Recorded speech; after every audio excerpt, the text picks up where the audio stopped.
Hello, everybody, and welcome to another episode of the Lost One podcast. Joining me today, we have Shoshima 1016. Yo. And way on the other side, because we have a different video format, is SamuraiNoodlez. I can't just. Where am I? I can't just do this anymore. I actually have to point, and then I have to point again, off screen. Samurai is now lost, and I have stolen the middle for all you visual people. Yeah. So long story short, for any visual watchers of the podcast on YouTube, we ran into some trouble when we had Sean Bolin on as a guest. He fucked our shit up. My normal setup didn't work. It was not Sean's fault. I know. So I basically went in and I simplified everything, and as a result, this is what the new format looks like. Whereas, before we had 3 video sources on each of us, there were some awkward zooms that Shoshima liked to point out constantly in our video episode. And now it's just, this is just literally a slightly edited Discord call, so everybody fits kind of nicely. I like the format. I don't know if this will be our long-term format for video moving forward, but we're going to roll with it for now. So I think it's pretty good. So with that being said, though, I want to thank everybody who watched our Ant-Man episode. Viewership was actually really good on that last week, and we got another dislike on the video, which I think makes it number 3. The other 2 were the Capcom episode. Yeah! And surprisingly enough, the Chad James episode. Seems legit. Oh. Yeah. Sounds about right. So, that dude we've killed gotten Goku 3 twice. people who are just this isn't for us. And, that's okay. I don't mind that. But, yeah. They say when you start to get haters, you're starting to make it. Yeah, that's how I'm looking at this today. See, I'm looking at it as, hey, we're finally starting to gain some traction here. Listen. By the end of the year, I want to double that number. Okay. We got 3 haters. I want 6. Okay. Oh. Yeah, 3. Those are rookie numbers. Yeah, those are rookie numbers, right? Yeah. Well, anyway, with that being said, we don't need to dive too much behind the curtains here, but I do just want to say thank you for everybody. We wrapped up Phase 2 of the MCU last week. Mm-hmm. We had Sean Bolin on the week before, and I can confirm with 100% certainty that the Sean Bolin episode is the most successful episode we've ever had. It tripled the next highest video's views, which was Grayson, hilariously enough. Yeah. And then followed by that, it's the Pumas, and then Chad James. I know. Chad James can even get 3rd here. Yeah. Well, in fairness, I think it was more to do with our topic, because we didn't talk Death Battle. Yeah. But that's another story. So, with that being said, though, we're shifting gears again today, as we tend to do. Yep. And we're going to go into one of my favorite childhood cartoons. And Samurai, I think this is also one of yours as well, right? Yes, it is. Gargoyles. Which surprisingly is a Disney property. It's just a straight up Disney property. It's not a spin-off from ABC or one of their subsidies. No, it's a straight up Disney property. I mean, I knew it's been on Disney Plus, but I didn't know it was always and forever been straight up Disney. Yeah, and it's really, the story behind Gargoyles is very interesting. And we'll kind of dive into that a little bit before we actually talk about the show. But let's just kind of set the standard here. And I do have some notes here I've got to take. Thank you, Wikipedia. But Gargoyles was... one fun fact about it is that Gargoyles does not have a clear series creator.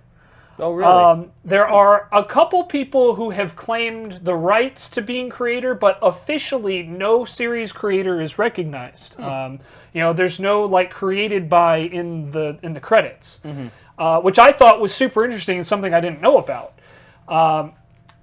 There were originally 3 writers who wrote the vast majority of the first season, and then that team later expanded greatly, and we'll talk about that why for the second season.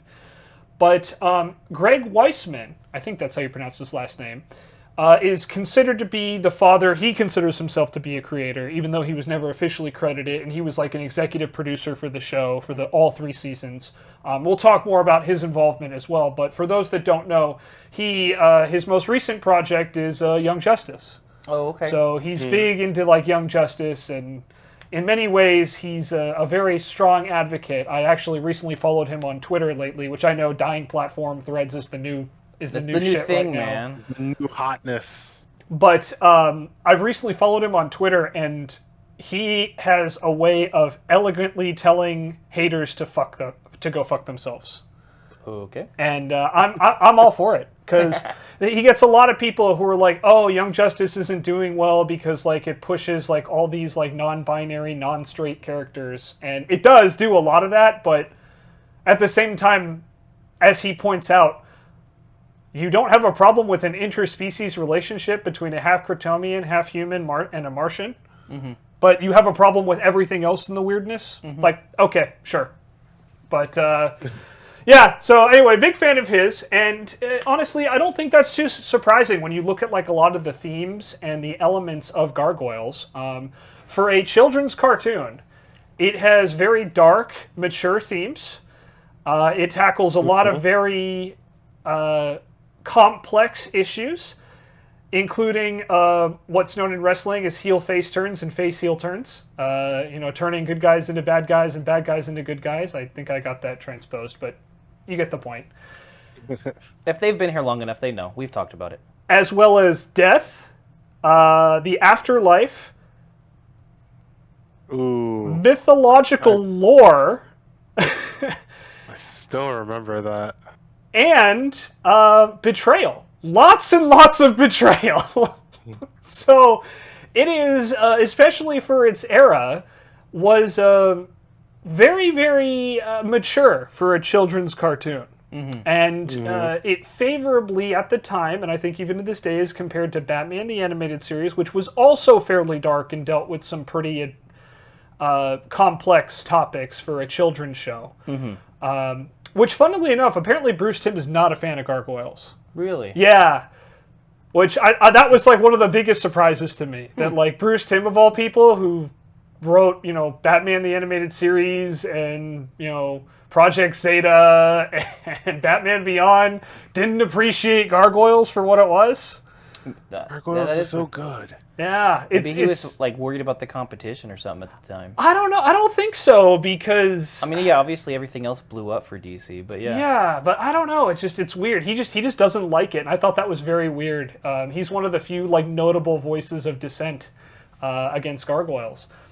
But it follows what's known as the Manhattan Clan of Gargoyles, and the reason why is because their ancient castle was moved on top of a giant skyscraper in the middle of Manhattan by a genius billionaire playboy philanthropist, not Tony Stark. I don't say Tony Stark's in this show? Looks like him, though. He does look just like him, and that's David Xanatos, who, can we just acknowledge, has like one of the most badass like last names of all time? Yeah, Xanatos is like a pretty strong name. Like, Xanatos is pretty cool, for sure.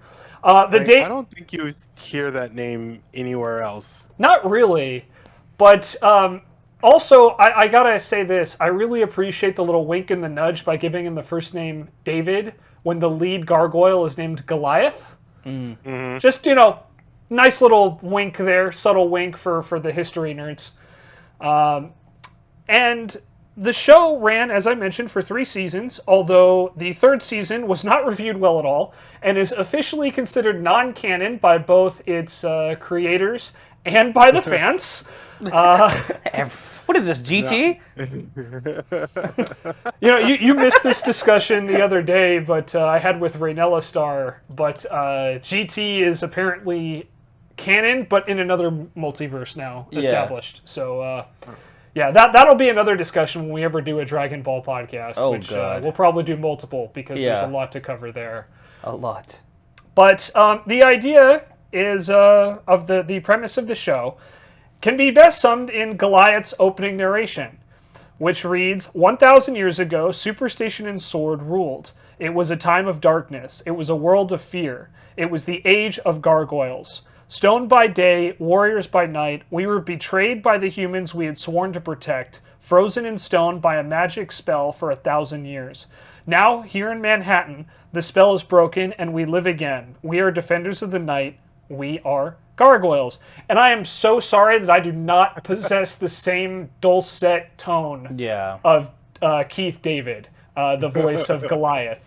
But I think that does summarize the series pretty well. Yeah. And it follows what becomes known as the Manhattan Clan of Gargoyles, which consist of Goliath, the leader, who's initially the only one with the name. Is what I was going to say. Probably why, Zach, you don't remember the names of the other ones. Yeah. because they actually adopt names. That's part of a plot point in the show. Oh. And they adopt names when the main human member of the cast, Eliza, who's a detective, I believe, with the NYPD, she informs all the gargoyles. She kind of becomes friends with them all and actually later becomes Goliath's love interest, which is interesting. That she needs to know their names in order to like talk to them. So they all pick names based on locations in New York. And they pick Hudson, Brooklyn, Lexington, Broadway, Bronx are the original core cast. They're later joined by Goliath's daughter, Angela, and she does not take her name from a New York location, but actually takes her name based off an angel. And along with several others who will join later, some more canon than others. But it basically follows the gargoyles as they attempt to readjust to society and kind of have this weird antagonistic but ultimately friendly relationship with David Xanatos. And along the way, they deal with a lot of stuff, including dealing with Goliath's ex, shall we put it, Demona, who has been magically bonded and made immortal, alongside the Scottish human Macbeth, yes, based off the Shakespearean play. Seems legit. Yes. Then they also include, I believe it's called the Pack, which was a group of mercenaries, I think, hired by Xanatos at one point, and then eventually become kind of cyber-enhanced, which, man, I'll tell you, for, like, 5-year-old me, was scary as hell when they debuted some of those cyber enhancements. The cyber enhancements is, like, the most that I remember of their appearances. The other thing I remember is that their leader eventually marries Xanatos. And that's part of, like, what leads to him becoming more of a good guy, is him becoming a dad. They also deal with, I believe it's the mutates, who were science experiments that were transformed in an effort to recreate the gargoyles, so they become like animal humanoids, led by Talon, who I believe was Eliza's brother in the series. They also deal with, I can't remember what they're called off the top of my head, so give me 1 second. The third race, otherwise known as Oberon's children, which were basically fairy creatures, very similar to like the Fae in mythology, where they had that weakness to iron. The most notable one of them is Puck, who's the Chaos Master, and who hilariously gets revealed later as the stern, no-nonsense butler of Xanatos, and when pressed to explain why, Puck says he's played many roles, but has never once played the straight man. So he decided to become the most boring example of a human being he could possibly be because it was that chaotic and no one would expect it. There's a good meme. He's not wrong. There's a good meme about Puck is the ultimate example of chaotic evil because he literally is so off like the chart, he flipped around entirely. Yeah, and he's on like good side of the chart or whatever. But among them, they also deal with Odin, the All-Father from Norse mythology, who's a member of Oberon's children. Oberon's, I believe, estranged wife, who often allies with the gargoyles against Oberon. And several others, including members of Scottish heritage and of Scottish heritage from their original castle, Castle Wyvern, including the princess, a magician, and a young boy who would grow up to become the protector of what would become known as the Avalon clan of gargoyles, which is the unhatched children of the original Wyvern clan who managed to escape the destruction that racked Goliath's clan. So a big cast. And I also want to mention here that this had a lot of very significant voice actors who took part in it. Namely, Keith David as Goliath, who everyone pretty much knows for his very unique and very dulcet voice, shall we say. Ed Asner, who played Hudson, We also had Frank Welker, who's most famous for voicing Fred Jones from Scooby-Doo. Oh, okay. He played Bronx in a lot of the animal creatures. And also featured notable guest stars, including, but not limited to, Tim Curry, Rocky Carroll. Rocky Carroll, for those who don't know, would go on to play Director Vance for NCIS and become the longest-serving director in the show. I believe he actually still has that role to this day. And he originally debuted, I want to say, in like 2005 or 2006. So that was like 18 years he's played this role. I mentioned Tim Curry. Cree Summers, who I believe voiced a member of the Pack. It's Cree Summer. I apologize. And there was one other big name in here. Oh my God. I'm dropping Clancy Brown, who voiced several of the villains, as he tends to do. I know you said not limited to, but I was really hoping for like one other name to just be announced. Which one was that? He played Anubis in the series. It was like one episode or so, but it was Tony J. Tony J. Okay, yeah, he was in there as well. Yeah. Oh my God! If there was ever a voice actor that I wish I could have met, It was Tony J. it would be Tony J. Yeah. I'll never get that chance. Unfortunately, rest in peace. But at least, the nice thing, and I don't want to dive into the AI discussion, so I'm just going to cut that off now. But at least we can look back at his work. That's one of the nice things about having like acting roles and voice acting roles is we can go back and listen to them. And again, I don't want to go into the AI. I'll just say this: I'm not for it. Not without their expressly written permission. So that's where I'm going to end that there. But so as you can see, pretty all-star cast. Pretty all-star cast names, a lot of them recognizable. A lot of them have gone on to do some pretty amazing stuff and be very prolific in their field. So I guess we'll just, before we kind of dive in and reminisce about the show, let's talk about the 3 seasons and why it got canceled. Okay. The original season was 13 episodes, the first season. And as I mentioned, that was largely written by a 3-person team. I believe it was a husband and wife, and then a third guy who got credit for all the episodes, but I think he only wrote the 13th episode. Oh, okay. And they wrote the first 13 episodes, the first 5 of which were the introduction. I'm not kidding. They have like a 5-part opening episode in a 13-episode season. So basically like a movie to introduce the series? Like... Pretty much, yeah. Yeah, there was so much that happened. They had a lot of ground to cover, and we'll kind of dive into a little bit of a summary later. But the first season was a huge success, and as was the case for a lot of 90s shows, that was on toy sales, was a big part of it. And they had a lot of success in that area. So Disney decided, hey, this is selling so well. For the second season, can you write 52 episodes? Just a skosh more. I'm not kidding, by the way. The second season is 52 episodes long. And the reason why Disney wanted that was so they could run an episode every day. Or every week? Oh. No, every day. Oh. That was the reasoning. They wanted to be able to run this every day and then rerun it. So... Oh my God. Yeah. And so as you can imagine, for a small 2-person writing team, suddenly faced with a 52 episode of episodes for the second season, that was not going to be enough. So they basically quadrupled the writing team, split a lot of duties around, and overall, the second season was a huge, huge success. And unlike a lot of children's cartoons, it actually had a finale, like a written finale to end the series.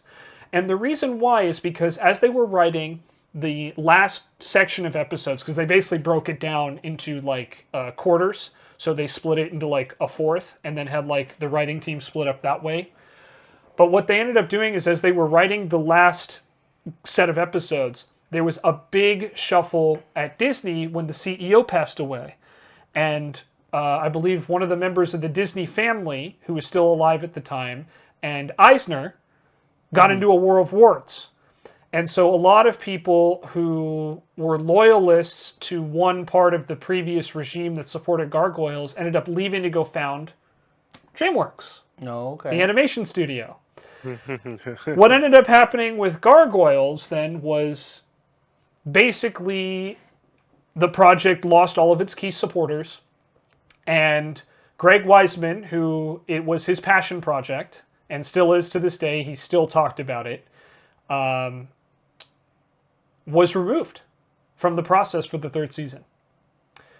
And the third season was moved off of Disney over to ABC's new cartoon Saturday morning lineup. And this was known as the Goliath Chronicles. These episodes were not well received, and as I previously mentioned, are largely considered not canon by everybody involved, ranging from the original creator, Greg Weisman, over to the fans of the series, who largely pretend like the third season doesn't exist, just like Dragon Ball fans believe GT doesn't exist. Which basically meant that everything was outsourced to a different studio for the third season, new writing team, new animators, and the series was quietly canceled by Disney at the end of the third series because the reception was terrible. Partially to blame because of the time slot, but also because the quality of the episodes went down drastically. It's so bad, in fact, that Disney itself doesn't seem to acknowledge that the third season exists in any real significant format. I think maybe except Disney Plus. Because prior to being on Disney Plus, the only way you could see it was via VHS or DVD. And the third season is the only one that never got a VHS or DVD release by Disney. So basically, I think everyone's in agreement. If there are third season fans, I apologize, but I think everyone's in agreement that the third season was not good. As we talked about, a lot of complicated plots and relationships. Macbeth, as we mentioned, was an enemy originally who becomes an ally. Xanatos was an enemy who becomes an ally. The leader of the pack was an enemy that becomes an ally. What is this, Dragon Ball? Yeah, in a lot of ways. So I started thinking about it. I was just like, Xanatos was ally who became enemy, and then He was enemy who presented himself as ally, but then legitimately became an ally. Yeah. And again, it all kind of comes down to him being it all kind of comes down to him becoming a father was like a big turning point for him.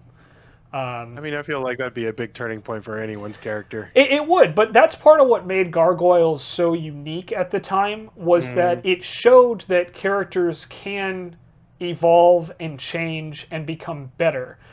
A recurring theme in cartoons is that a lot of the characters largely remain static. I use like SpongeBob SquarePants or Fairly OddParents as good examples where the quote-unquote villains largely remain villains and almost never get a redemption arc. For example, in Fairly OddParents, Crocker, I think to this day, is still Timmy's like greatest nemesis, along with Vicky the babysitter and Francis the bully. Yeah. They're stoic, simple archetype characters designed for children, right? Here, though, you have Xanatos, who's a very complicated, morally gray billionaire, also a member of the Illuminati, by the way. Oh, yeah. That's a thing. You throw that in there, yeah. Who is, largely working for a, his own means, but also is trying to work in his own way to humanity's benefit. And like I said, does become an ally of the Gargoyles eventually. But that's not something you saw a lot in children's cartoons. Like even Batman the Animated Series, which often gets favorably compared to, like, yes, they show different layers of the Batman villains, like Mr. Freeze and Poison Ivy. They humanize them, but nonetheless, like, they're still villains at the end of the day. They're still largely villains, even all the way up through, Batman Beyond. Yeah. Here, though, a lot of characters evolve and change as they develop more relationships with the Gargoyles and the main cast. And that's to say, too, that the Gargoyles aren't perfect either. I believe that there's one episode that surprisingly deals with gun violence, where one of the Gargoyles accidentally shoots Eliza with her own gun. And that becomes like a recurring part of his character, is that he hates guns from that moment forward. And you got to remember, this is like the mid-90s when this happened. Yeah. Like, in a children's cartoon. I can only imagine what the reaction would be to a scene like that in a children's cartoon today. But lots of really crazy stuff they deal with. I believe Lexington has like his own like beef with the pack, and then ends up having to like make peace with Foxy, the former leader of the pack, once like she settles down with Xanatos. Lots of very complicated relationships that go like, hey, we don't have to necessarily forgive you in order to work together and to get along. And again, for a children's show, that's a pretty advanced like thing that we don't even see in a lot of like adult television either. So I think Gargoyles was way ahead of its time. Lots of different things we could cover here and go off on tangents, but I've been talking more or less now for about 25 minutes, so I want to get these guys more involved. So, Samurai, I know you were kind of the bigger Gargoyle fan, so we'll start with you. What was it about this series that you enjoyed so much, and like what stands out to you about it? Okay, so oh man, so it first ran, and I remember kind of seeing it a little bit on TV, but much like Batman the Animated Series, when I first saw it, I was a really small child, so it was just kind of like, oh man, this is kind of dark, Yeah. I'm over here like, I like the bright and colorful, like Superman type animation, So I didn't really watch it when on its first run. It wasn't until it was on Toon Disney that I actually watched it. And by then, I'm already like Dragon Ball Z, like all these a little bit more edgier shows, darker. Exactly. So at this point, you're like, oh, okay, I watched it. And I would come back, night after night and kind of watched it, but as a storyline, it's fragmented in my mind. Yeah. Oh, well, but I do know that it continued on, and it felt like, oh, that's pretty cool that that this show right here, much like the anime that I'm watching now, had like a continuing storyline. Yeah.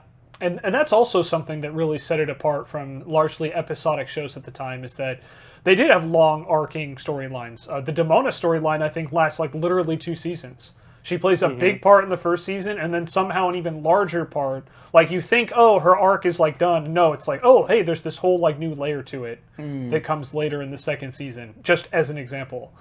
Macbeth is another one we talked about. The Pack play a big role. The Mutates were a whole thing. I believe they even did time travel and going to alternate dimensions and facing off against literal gods at one point. Lots of stuff. What is this, Dragon Ball? Speaking of gods, like one of the things that actually hit me hard was there's an episode where this guy traps Anubis. Yeah. Voiced by Tony J. Yes. So he traps Anubis, and basically he wants his son back because he says that that death has taken him unfairly from him. Yeah. And Anubis gives this whole speech how death is actually the ultimate fairness. Yeah. It does not discriminate, young or old, rich or poor. Yeah. Yeah. I remember that speech very distinctly. That hit me hard, and I never forgot that. Yeah. Again, this is a children's show we want to talk about. Like, there's a lot of stuff in here that it's like, man, looking back, I'm like, I can't believe that this was acceptable. But this is also airing around the same time as like All Real Monsters and Ren and Stimpy, and Rocko's Modern Life, which also had a lot of like what the fuck moments. Yeah. So I guess it kind of tracks for the early to mid 90s. But yeah, it's something I just kind of want to echo what you say, is like they deal with like Anubis, who is like the gateway to death in Egyptian mythology. I don't think he's actually the god of death. I think he's just the guardian or something. Well, yeah, he's the one that judges your soul. If I'm not mistaken. He's the judger, right? Before you pass to the afterlife. The jackal god. Yeah, but yeah, they deal with like Anubis. We name dropped Odin earlier, right? They have like a whole thing with Odin, where Goliath accidentally goes power hungry, which was a pretty interesting episode where he keeps trying to blame Odin for stuff, and then it turns out he's doing it himself. And it's a pretty interesting episode. I highly recommend checking it out. But it is just something that I'm with you. Like, I didn't watch like it all the way through on the original. I caught it more in the Toon Disney era. And man, rewatching it again on Disney Plus again was, whew, especially hitting way harder than it did as a teenager. Let me just tell you. I'll tell you right now, I started watching that and Mighty Ducks with my little one. Oh yeah, The Mighty Ducks cartoon show, which that was awesome in its own right. it is. It is. That's the one where they put on the mask, right? Mm-hmm. Yeah, Yes. yeah. I remember that very vaguely. I haven't seen that all the way through, but yeah. Yeah, man, that theme song it still hits hard. Yeah. Yeah.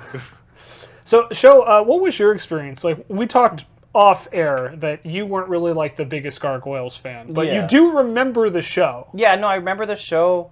I remember Robo Goliath, I think, is in some episodes, right? Isn't there like a... That is I can never pronounce his name, but it's like Thalog or something like that. It's Goliath backwards, and it's a clone of Goliath with like Xanatos' brain. Oh, okay. Yeah. Yeah, I remember, like, I do remember parts of the show. You know, I think kind of similar to you two, I was like on the younger end. Unless, are you thinking of the robotic gargoyle that was actually 3 gargoyles in one body? I swear it looked exactly like Goliath, but a robot. Or I could be misremembering. That might be the robot. I think it was because I think one of the names was like Cold Steel, Cold Stone, and then I think there was another one. Let's see, Steel Clan. Oh wait, hold on. I'm an adult. No, I think it would be under the Manhattan Clan because I think Cold Stone was originally one of Goliath's brothers. Mm-hmm. I think in that character section that's where it should be, but. Sorry, I'm looking at the Steel Clan picture though, and it's like, it's like 3 guys that look exactly like Goliath, just in different color schemes and metal. Maybe that is the Steel Clan then. So, but yeah, they did have cyborg gargoyles, so you're not misremembering that. Let me just put it that way. Yeah, like I remember that is the thing that happened. I remember the not gargoyle dog or whatever. Right? Yeah, that's Bronx. That one's Bronx. Yeah, okay. that's Bronx. Yeah. Mm-hmm. Yeah, and I'm just like, why is it randomly like he's just a dog version, I guess. Yeah. But I don't think I just never picked up on it again like you guys did. I think I just was busy watching other stuff. Anime. Huh. Nerd. Nerd. But I do remember like watching this. I don't know why, just like in the back of my brain, it just always gave me like Ninja Turtle vibes as far as like just that they came out at night and do the mutant like type thing or whatever. But yeah. Yeah. Because just like in lore, the gargoyles are sleeping during the day, they're stone form during the night, or during the day, and then they come out and they can do stuff at night, kind of like how the Ninja Turtles like never come out during the day, so they don't get seen. Yeah. Kind of type deal. Not again. Obviously, the shows were vastly different. Yes. Well, especially in the '90s versions. Yeah. Because the 2000s version is actually more similar to Gargoyles. Huh. I remember watching a lot of the 2000s version. Yeah, too. 2000s version slaps. So, but yeah. I didn't realize, and probably again why my dumb little kid brain never got into it, how heavy it gets. Yeah, it gets extremely heavy. I mean, literally, the entire plot of Macbeth and Demona is that they are immortal until one of them kills the other one. What is this, Hancock? Yeah. Yeah. yeah. Pretty much. It's quite literally like, yeah, we are like the two. They're both immortal.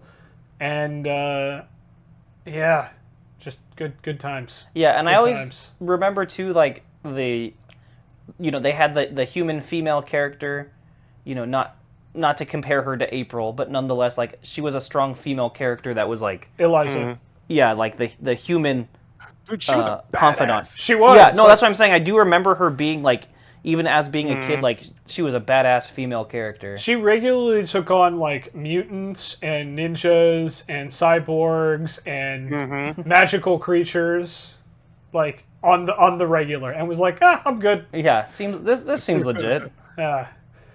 Yeah, but the fact that you said that you didn't really pick up on it, I mean, it took me a second try really to watch it. So yeah, and I just think it never got like reintroduced Yeah. Mm-hmm. You should watch it on Disney Plus if you get the opportunity. Yes. Like, legitimately, you should check it out. And at least give the first season a try, Mm-hmm. because the second season, as we said, it's 52 episodes. Yeah. So if it's not for you after the first season, it probably won't Yeah, be it's not going to for be. the rest. Yeah.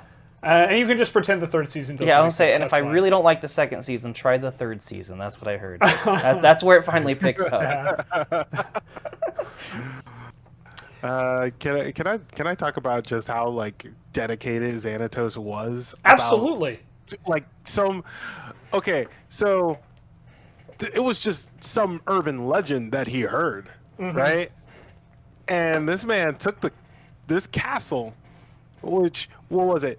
That the gargoyles will stay stone Until the until the castle rises above the clouds. Above the clouds. Yeah. Yes, and So then thousands Homeboy's of all... years yeah, thousands of years pass, and this man hears this legend, Yeah. which is true, but the thousands of years pass, you don't like what?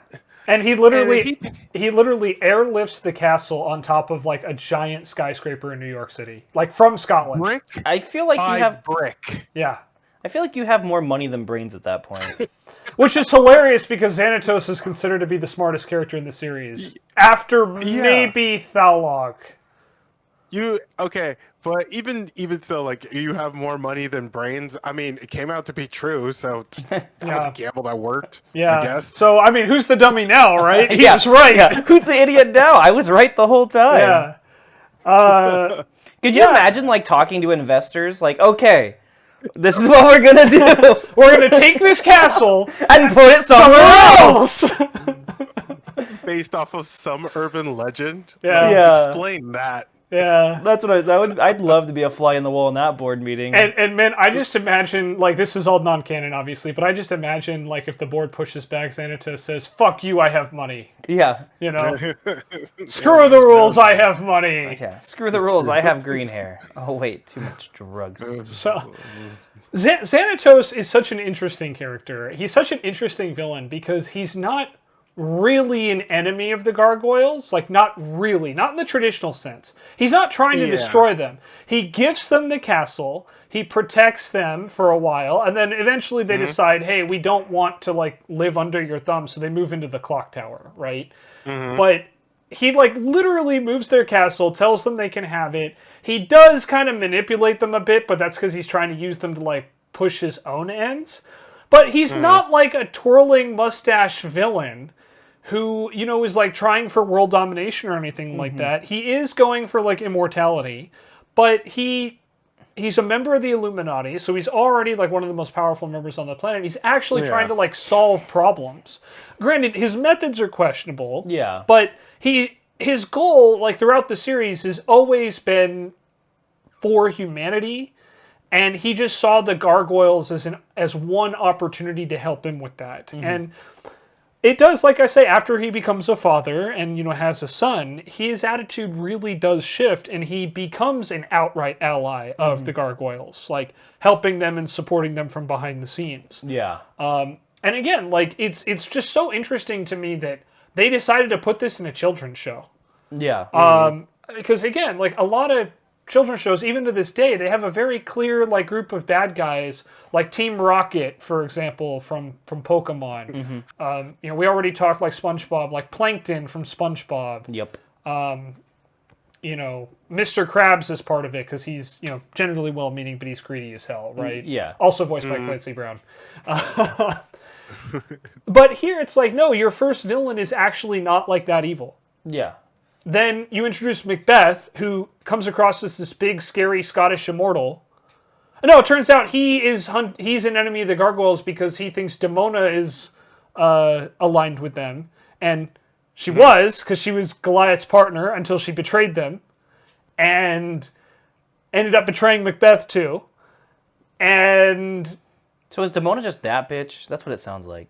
Yes and no. Yes and no. She's probably the closest thing to a true villain in the series. Oh, okay. But she does, like, have her moments. Like, she does still legitimately care about Goliath, so there's that dynamic, whether, they still care about each other and love each other, but, they're on opposite sides in morality. Damona's whole thing is she's selfish. She's extremely self-centered. She wanted to be immortal. She wanted to live forever. Yeah. And so she made a lot of sacrifices and betrayed a lot of people in order to accomplish her goals. So in a way, she's almost a tragic character. Yeah. Because like she literally lost everything, including a relationship with her own daughter and her life mate in Goliath, in order to achieve her goals. And ultimately, she gets foiled. Yeah. So she gets left with nothing. But yeah, like Macbeth comes across as like this big, scary, evil man. It's like, no, he got screwed over by Damona. And once they kind of figure that out, it's like, okay, now he's an ally. Yeah. Now, let's crack a brewski and hang out. Yeah. And, Foxy, as I mentioned from the pack, is initially like supposed to hunt and remove all the gargoyles. And she ends up like marrying, David in what is an actual like real relationship, and that was questions like how authentic it was from either of them. Like, does Xanatos actually love her, or is he just manipulating her? And then does she actually love him, or is she just trying to get access to his money and his power? Money. And no, it turns out no, they actually like legitimately love each other. Like after I don't know, like 26 episodes of like speculation on that. That's actually like a wild concept again for a kids show. Like, yeah. Oh, and it's twists and turns everywhere, man. And it gets even better because it turns out Foxy is actually not entirely human. She's actually like part of the third race. She's like half third race because her mother was like the wife of Oberon. Oh, okay. So she has like intense like magical power. And I believe, I could be wrong, but the episode that like submits, like that locks in her and Xanatos as an ally, Samurai, is when Oberon's wife, whose name I can't remember, tries to claim their child in order to raise it as a third race member and harness its magical power. And the Gargoyles team up with Foxy and Xanatos to like stop her from doing that. Or something along those lines, right? Oh, okay, hold on. refresh Too my much memory. boredom. No, refresh my memory. Are these the people that wear the hoods? When you talk about the third people? Yeah. No. Those are a different group. That's a different group. Okay. These are like all these are basically like all the magical fey creatures, like Odin and Oberon, who's like king of the fairies. I think his wife's name's Titania. I think that's her name, but I could be wrong. Titania, I think is Titania, Queen of the Fairies. Yeah. I think that's what her as far as name is. mythology. And Puck, of course. Puck, who looks like pointy-haired elf with the long white hair, total chaos, loves to just cause trouble everywhere he goes. There is, I don't know if Shoshima remembers this at all from his very limited viewing of it, but there is a group of people. They wear hoods. It's very thinly veiled of what kind of people they are. They they're meant to. They are trying to destroy the gargoyles. I think that's the hunters you're thinking of. Mm-hmm. It was. I just remember there was a group with hoods, and I'm just like, looking Cultists. back on it. Cultists. Yeah. As a Dungeons and Dragons like dungeon master, I eat that shit up, man. I love it. I love it so much. Oh, man. People in hoods. You're a cultist. Yep. Hey. I mean, they even in a wink and a nod in Justice League Unlimited, when the teenagers are trying to summon power to get back to their bully, and they accidentally reawaken Solomon Grundy. They literally rented out cultist costumes, and they're just like purple, like hooded cloaks. So I mean, it's kind of a recurring thing at this point. Oh yeah, no. It's definitely a trope. Definitely a cult. Yeah, but the series just it really dives into like so much advanced stuff. I mean, I have like I remember my mind was blown when it was revealed that the fucking like all business, no nonsense butler of Xanatos was Puck. Fucking Puck. It blew my freaking mind. Yeah, no, I could see that like reveal being like, really? It was like, what? And then he's just like, I did it because I've never played the straight man. So he thought it was no one's gonna expect me to be the straight man. Yeah, he thought it was the funniest thing ever, and it's like, I mean, he's got a point. So, But yeah, and the way that happened was Puck appeared in front of Xanatos and thought it would be fun to offer him a deal, a lifetime of servitude, of unquestioning servitude, or immortality. And he was expecting Xanatos, whose entire life goal was to take the immortality. And Xanatos was like, no, I want your servitude. And Xanatos' logic here is amazing. He was like, oh yeah, I figured I'll find immortality through like any of the other ways I'm trying to find it. But having the opportunity to have a third, race member become my servant forever. Yeah, like that's invaluable. Then once I get the immortality, you'll serve me forever. Yeah, like literally forever. So wait, I'm sorry. A lifetime of servitude? You mean so you're gonna serve me, and I could just send you out on any kind of quest yeah, to help me find this immortality? yes. Yeah. No, again, this is why Xanatos is like the smartest character in the series. Like he thinks like 5 or 6 steps ahead of like everybody else, which is part of like what those twists and turns are that Samurai mentioned before throughout this whole series. Yeah, and Demona's the same way, but she does it less on like raw intelligence, although she is still extremely smart, and more on like the fact that she has like over 1,000 years experience. Yeah, being an immortal. She's been around the block or two. Yeah. So it's and that's the thing. It's like Demona, Macbeth, and Xanatos are all like filthy rich. They're all like extremely wealthy through various. So are you telling me money makes you a villain? Yes. Yes. Yeah. I mean, but again, like how much of a villain? Because both Macbeth and Xanatos eventually become allies. I know. I was so. That's the common denominator. That's why I'm broke, so I can be a good guy. Right. Yeah, that's why you're broke. Yeah. We're not going to get into the socioeconomic realities of the United States right now, okay, Shoshima? I know we're talking like really deep and we're not topics, getting this deep, dude. We're not going to get that deep. But do you ever go deep? Sometimes, and I regret it every time. Oh. But yeah, and again, like let's talk here, since we seem to just have pretty fragmented memory from the most of us. I think I probably have the most recent watch through of this out of everybody here. I'm pretty sure, yeah. But I don't want to like dominate the conversation, so let's just go over some of these themes here, okay? You have the theme of betrayal, which is evidenced in the very first episode, in the opening narration, where the gargoyles were betrayed by the humans they were sworn to protect.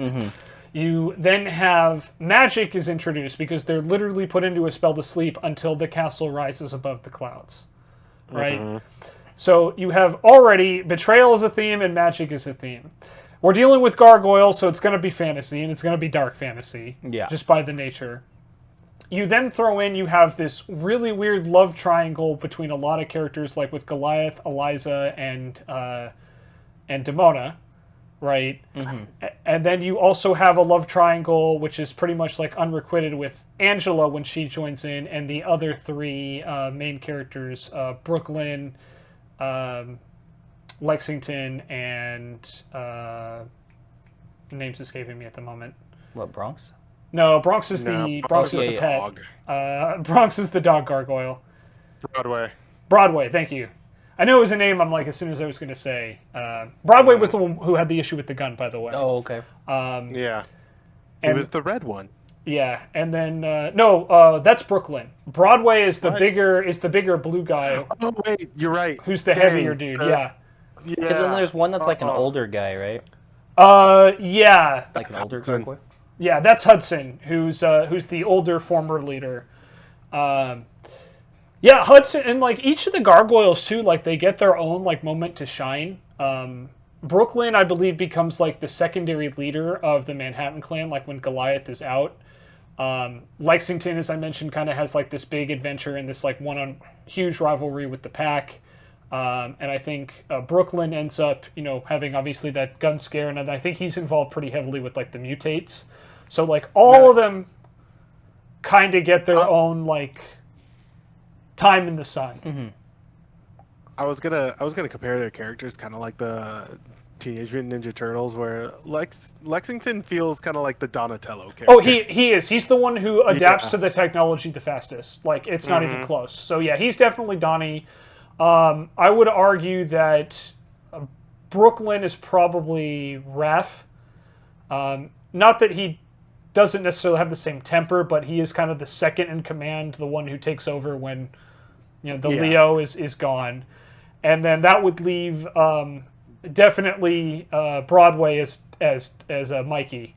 And he is kind of the comic relief in a lot of ways. But yeah, there's definitely that dynamic for sure. And then obviously Goliath is Leo. But it's always just super interesting too, because like they do tackle like all these topics, and I don't know, I feel they land a lot of them pretty well. There's obviously a lot of like melodrama, but it's based on like Celtic and Norse mythology, which is like, if you know anything about that, like melodrama like goes hand in hand. Yeah. So I always find it weird when like that's one of the critiques of Gargoyles. It's like, oh, it's so like melodramatic. It's like, do you know what it's based on? It's supposed to be. Yeah, like that's the intent. But that's just another thing. So yeah. Also, I don't feel there's a lot of like Celtic mythology like in a lot of entertainment. I know there's some, but it's definitely not like a mainstay. Yeah, it's definitely not one of the favorites. Most of the default is like Norse or Greek for sure. Yeah. If not like an outright religious base, like based on Christianity or something like that. But yeah, it's underappreciated, I think, here in the United States.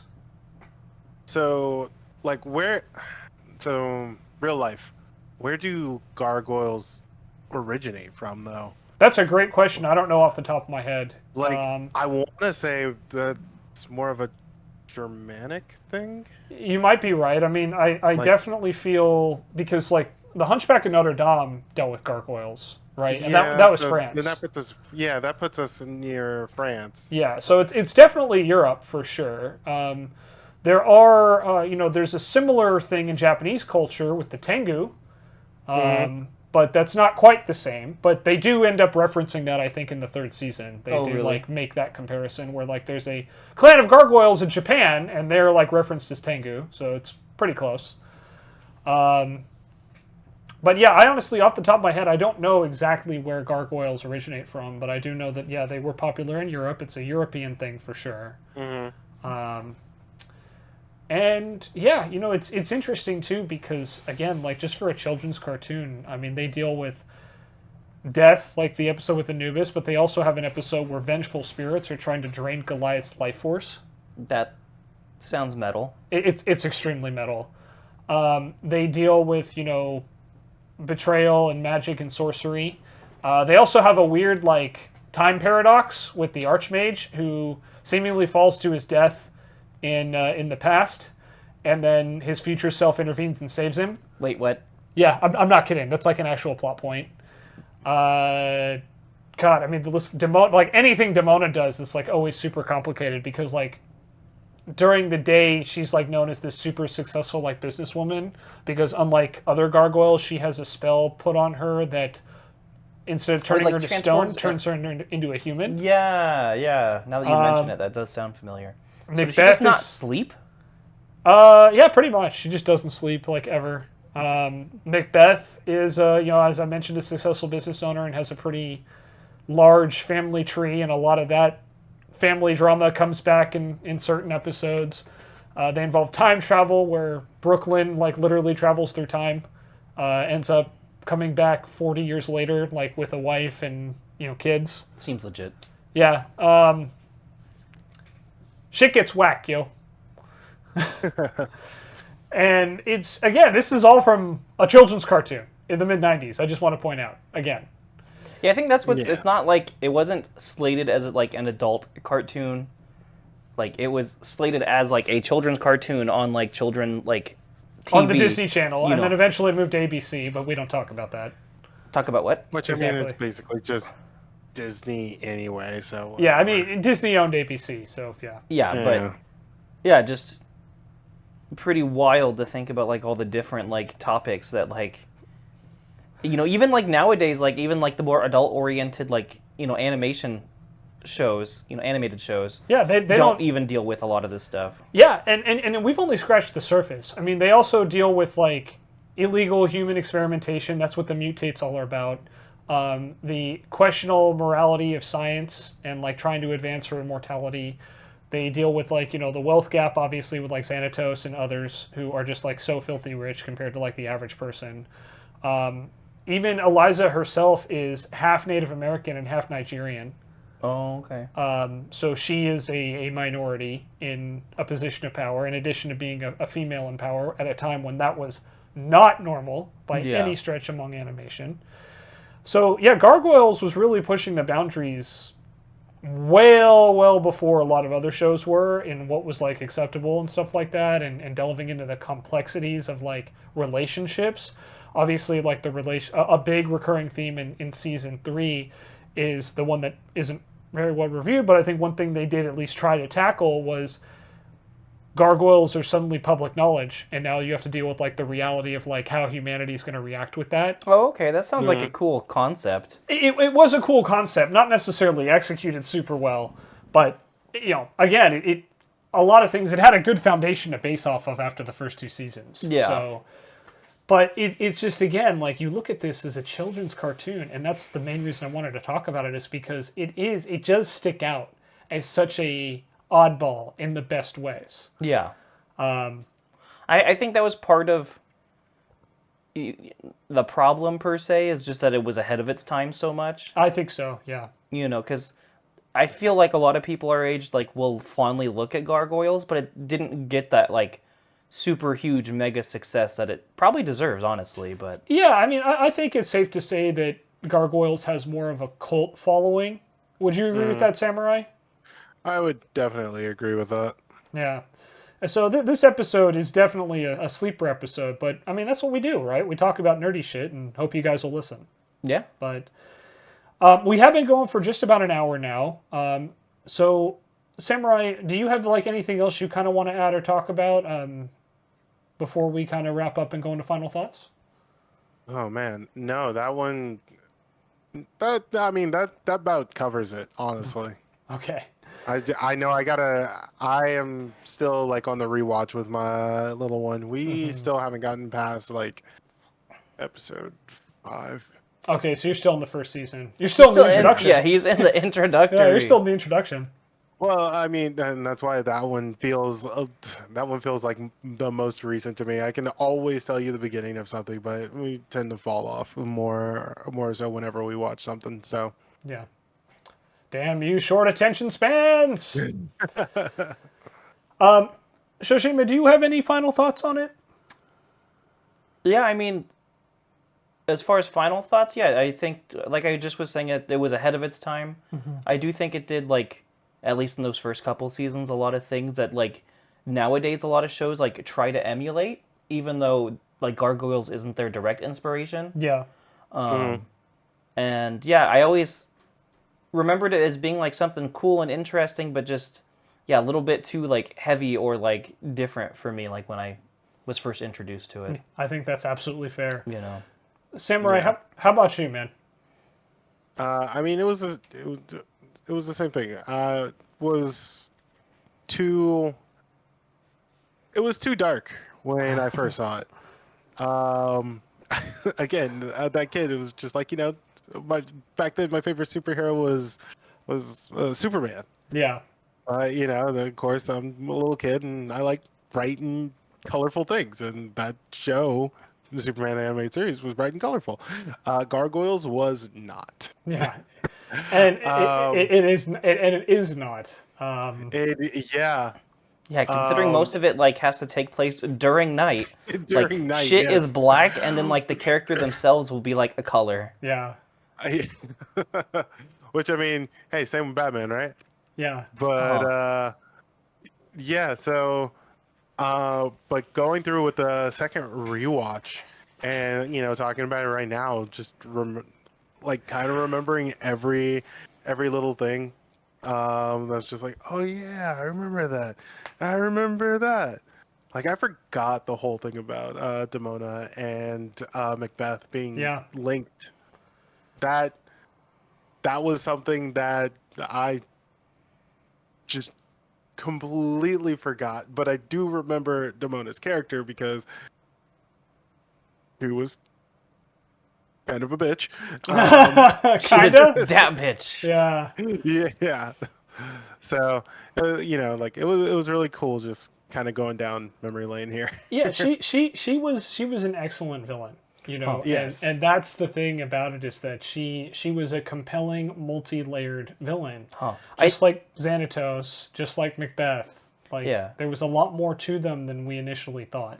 Yeah, I think if I I didn't get can any sleep either, I'd be a villain too. Right? I can change her. Ah, Uh, man. Well, at least this episode is hopefully going to end on a better note than the Ant-Man one did.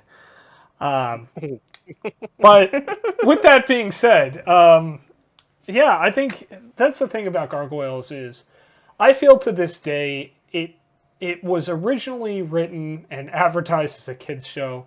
I don't feel it's a children's show. Like to this day, I think this is more for like teenagers to young adults. Like I think if this shit, That's if what they I like said. actually put it on like Adult Swim, like back in the day, it would have done really well. Yeah. Yeah, but yeah. again, I don't know how Greg Weisman feels or any of the other people involved in the project, but for me, it's just like, yeah, this is not a kid show. It doesn't meet the standards of what I think of children's shows nowadays. shit's too heavy. Kids can't lift this. Oh, It's very heavy. It's very multi-layered. It's very complex, and honestly, I think that's part of what makes it so great and makes it so unique. But at the same time, it definitely makes it, I think, more difficult for younger kids. And as a result, I do understand its cult status. And I really, really hope that one of the many, many live action projects that have tried to get off the ground will eventually succeed. I think there is something there that could work. Yeah. But I just don't know if Disney is going to be willing to do something like that other than re-air it on Disney Plus because of how dark it is. And we know that under the main Disney branch, that's not what they typically try to advertise. Yeah, didn't I hear Yeah. something about Greg Weisman like trying to revitalize the show or something? Or There's been several attempts. The most notable one was actually involved apparently Jordan Peele. Tried to pitch a Really? script for it, and it wasn't picked up. So there's been lots of attempts, but at the end of the day, Disney owns it and has all the rights, and unless something changes in their structure, I just don't see that happening. They've got enough focus, I think, with Marvel and their traditional Disney animation, and yeah, and all these the quote unquote live action remakes and shit. exactly. So, Yeah. but with that said, this has been the Lost One podcast. Again, thank you very much for joining me. Samurai, welcome back. It's good to have you here. Hopefully we'll have you Hello. again next week. But he is SamuraiNoodlez, way over there. He is Shoshima 1016. Yo. My name is Shenzo the Lost. Thank you all very much for watching, and we will see you all next week, right here on the Lost One podcast. Okay, bye. Bye.